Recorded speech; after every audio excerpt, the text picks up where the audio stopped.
Okay, welcome back for about 3 examples of finding derivatives of quotient functions.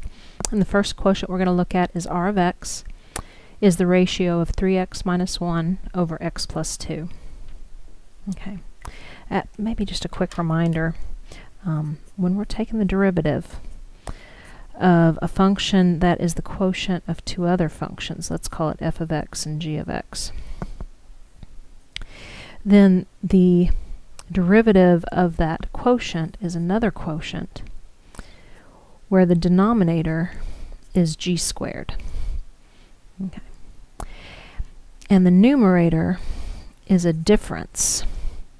We take f prime of x and multiply times g of x, and then we subtract f of x times g prime of x, and it has to be in that order.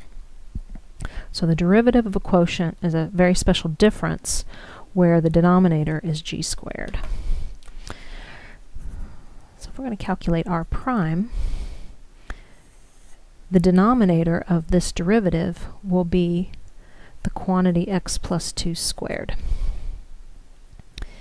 And then we need to take the derivative of the numerator, multiply that times the denominator,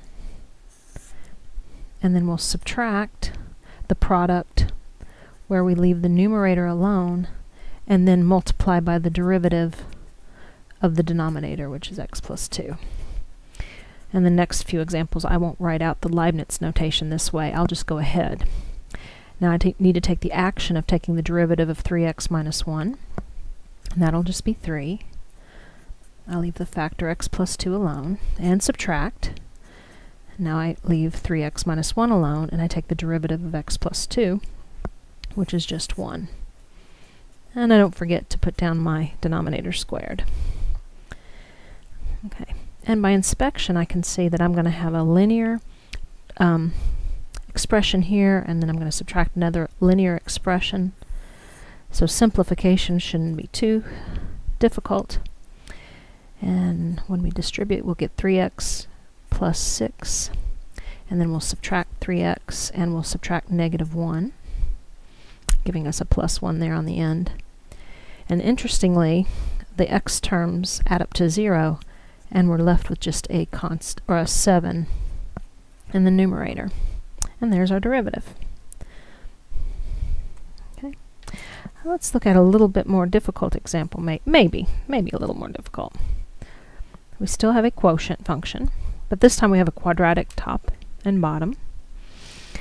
And we're getting used to the fact that when we take the derivative of a quotient, we're going to get another quotient.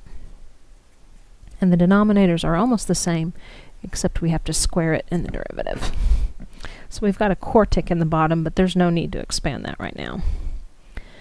Okay, now the derivative is going to have a difference in the numerator. We're going to take the derivative of the top, leave the denominator alone, and then we'll subtract.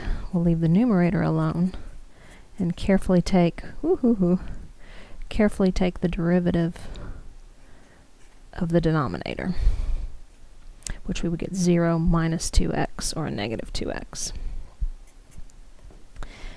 And it looks like when we distribute and expand out, we're going to get some cubic terms that might simplify. So let's go 2 more steps and try to simplify a little bit.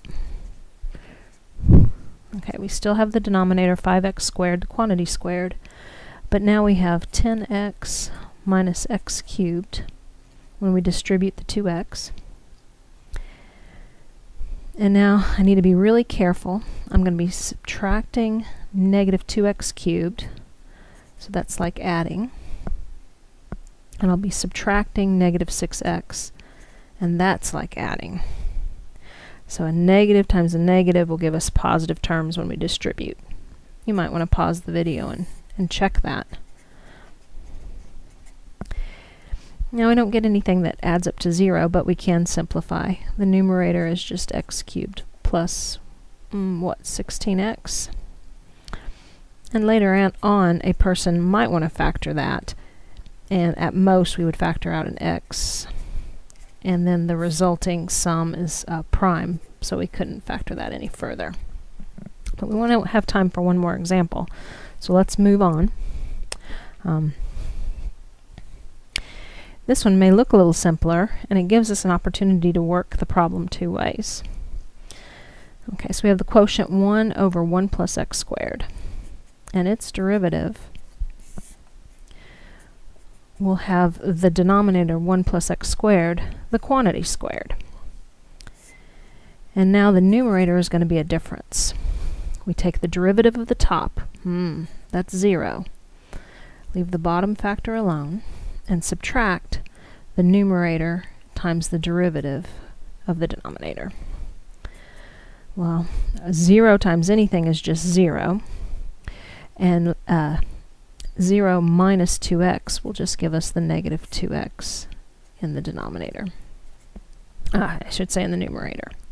And we're done. Okay, nothing cancels because there is not a common factor of x in the denominator. Okay, if you've studied the chain rule, this problem can be done another way. The 1 over 1 plus x squared can be written as the reciprocal of 1 plus x squared. So this is equivalent to our original function in red. And then if we take the derivative using the chain rule, we bring down the power, leave the base, subtract 1 from the power, and then multiply by the derivative of the base. Okay, so doing a little tidying up, I'll get negative 2x when I multiply the negative 1 times 2x, and I have the sum raised to the negative 2. So this second term, second factor drops down into the denominator when we change that exponent to positive, but the negative 2x stays in the numerator. So we get the same answer both ways.